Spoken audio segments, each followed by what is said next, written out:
নমস্কাৰ, মই হীৰেন চন্দ্ৰ নাথ।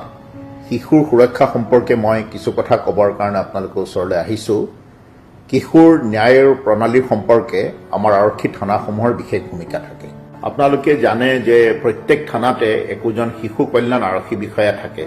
তেওঁৰ প্ৰধান দায়িত্বই হৈছে আৰক্ষীৰ সম্পৰ্কলৈ হোৱা শিশুসকলৰ অধিকাৰ সম্পূৰ্ণ ৰক্ষা কৰা।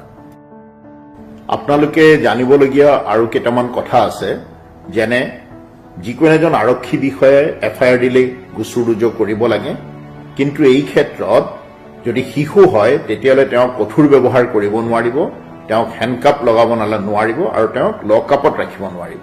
তাৰ বাহিৰেও এজন শিশুক জবানবন্দী থানাত ল'ব নোৱাৰিব। জবানবন্দীটো শিশুটোৱে য'ত আৰাম বোধ কৰে সেই তেনেকুৱা ঠাইতে ল'বলগীয়া হয়। এইখিনিতে আৰু এটা গুৰুত্বপূৰ্ণ কথা হ'ল যে শিশু এজনক কেতিয়াও আৰক্ষী থানাত ৰাতিটো ৰাখিব নালাগে। এই ক্ষেত্ৰত যদি শিশু এজনক ৰাখিবলগীয়া হয় তেতিয়াহ'লে জিলা শিশু সুৰক্ষা বিষয়া বা চাইল্ড লাইনৰ লগত যোগাযোগ কৰি তেওঁলোকৰ তাত ৰখাৰ ব্যৱস্থা কৰিব লাগে।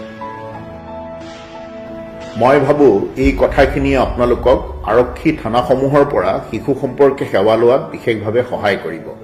আমি মহানগৰ আৰক্ষী বাহিনীক শিশু বন্ধু আৰক্ষী হিচাপে প্ৰস্তুত কৰিবলৈ সমৰ্পিত। সজাগতাৰ বাবে এই ভিডিঅ'টো শ্বেয়াৰ কৰিব।